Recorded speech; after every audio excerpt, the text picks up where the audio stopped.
There's an art to feeling like you are enough and that you have enough. I think it can be difficult, a difficult feeling to really fully embrace that. But I want you to listen to this sweet tribute that former First Lady Michelle Obama wrote about her mother, Marion Robinson, who passed away earlier this year. She said, "My mom always felt like she was enough. The tiny 2-bedroom walk-up apartment we used to live in, the faux chimney she would fashion for us out of cardboard during the holidays, the at-home hairdos she would give herself using the oven and a hot comb. She was always happy with what she had."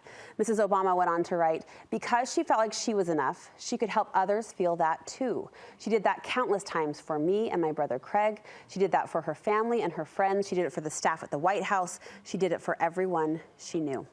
Such tender thoughts, right, from a daughter who admires her mother so deeply, and we admire that level of confidence and character described in that tribute. So my next guest we've invited to help us embrace that same attitude, that attitude of enough, so we can feel more settled with who we are and in turn help others do the same. Author, speaker, and friend of the show, Connie Sokol joins me. I have the feel-good chills just thinking about that. Also, you're the best person in the world to teach and coach women up to that position. But isn't that the goal? To feel, what is it, contentment, confidence? It is that confidence, that core confidence that you know and accept who you are, where you are, and what you're doing. That's the key. Why do you feel like it's so difficult for women to grab onto that, Connie? I think of any time, and I feel it all the time too, which is weird. It's social media, it's storefronts, it's even in neighborhoods. You don't have the right car, you don't do the right soccer club. Like, there's all of these feelings that you're not doing it right, but it's not true. We literally, as women, just have to get off of this people-pleasing treadmill because it will never be enough to feel enough. It's because this measuring stick keeps moving and you're always gonna feel behind the 8 ball.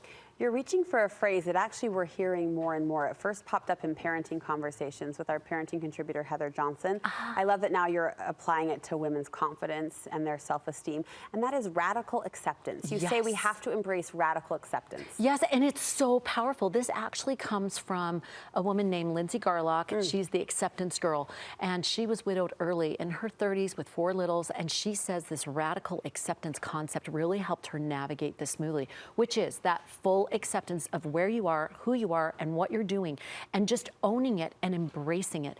And she talks a lot about, especially for women, our physical, that we are so hard on ourselves. And so she actually has a mole in the middle of her forehead, and it's significant. It's like, it's thick and it's right there. And she said kids ask her about it all the time. Hello. Yeah, there you go. All children try to touch or and they try to touch it and they ask. Yeah. She says to them, she's like, it's my unicorn horn and it's just starting to grow. And they're like, what?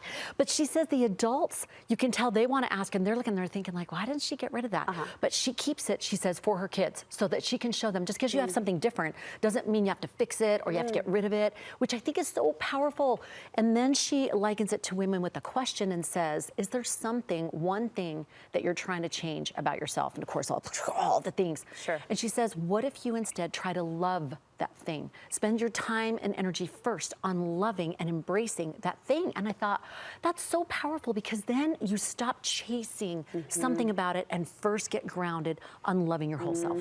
Same energy, same output of energy, just to a different source. Exactly. And she says just what that quote was. She says, when you accept yourself, you give others permission to accept themselves. So separate from the physical application of this, right, the radical acceptance of our physical appearance, as I think about radical acceptance as it applies to like our inner work, right, like our personal progression and our personal growth, what do you think is the balance of, I guess I find myself thinking like, yes, we want to accept ourselves and we still want to progress. We still want to grow. Exactly. What's the balance there? It's the not chasing that and then I'll become, and then I'll be happy, and then when I do that 75 hard, I'm going to be awesome. Gotcha. It's saying I accept right now who I am, and then wow, what a joy, I get to be more. I get to flourish. I get to expand, rather than I will love myself when. So feeling joy and acceptance forward right now, so that you can move forward with more. And let's talk about comparison for just a minute. You say comparison kills. It does everything. The happiness, the fun, the growth. I think sometimes we have to remember that designer labels are not required to feel joy. We can focus on purpose. We can focus on gratitude. We can focus on why we're doing the thing we're doing, and that we get to do the thing that we're doing rather than like looking across and thinking, what are other people thinking about what I'm doing? I just had an experience with this a few months ago, and it's kind of funny, but I went to Club Pilates for the first time. Go girl. So open the door, and here's all these 20-somethings with their Stanley cups and their Lululemon. And I felt so mom of 7. You're like, how about this Hanes t-shirt? I was like an Under Armour long t-shirt, and I was like, do I belong here? I really did. I'm embarrassed to say for a moment. I was like, is this what I thought it was going to be? And then I just clicked into, yeah, I am here for a reason, and I'm going to focus on that purpose. And I did. I focused on, I'm here to get a workout, not walk the runway. I'm here to be able to feel good, and I'm grateful that I can keep up with these 20-somethings, right? And guess what? Those 20-somethings were darling. They were so cute. Yes. And I gave myself permission. They can show up in a full face makeup.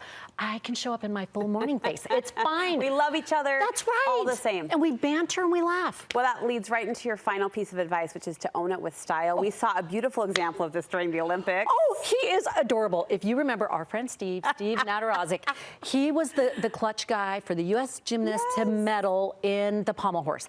And this guy, you can tell right away, he's got the Clark Kent black glasses. He's wholesome. He's quirky. He's a self-proclaimed nerd. He's darling, and he has owned it. In fact, he's asked to be on Dancing with the Stars. Saw that. Did you see that? And they're like, so do you dance? Do you go clubbing? He's like, no, I don't know how to dance. I missed it because of my proms. I was doing nationals. So I love it. And it made me think way back in the day, I was in Scotland. We lived in Scotland, which meant we have uniforms, and I had these ugly black loafers. But I found ones that had like a red swirl and a green swirl. And I'm like walking down the sidewalk, making my way downtown. Yeah, and here come these popular girls. I still remember. They come down, they're like, nice Christmas shoes. And I was like, thanks. And I've got pep in my step because I'm looking fine. Go. And you know what? That has stayed with me. And anytime someone tries to make me feel judgy or that I'm less than, I just think of that, thanks.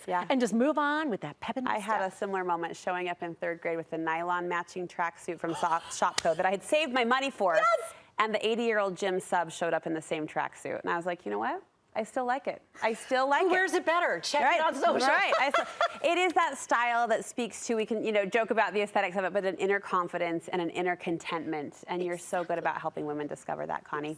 Where can we get more from you, sister? Actually, Wednesday Girl Chat Lives on IG, and we're doing it this Wednesday, going in this deeper with this topic. We're doing it Wednesday, 9 a.m. with the Acceptance Girl, talking about how we can apply this and make it happen. We can link over from your website. Absolutely. And we'll link you there from ours. So be sure to jump in on Connie's Girl Chat for a deeper dive into this awesome topic.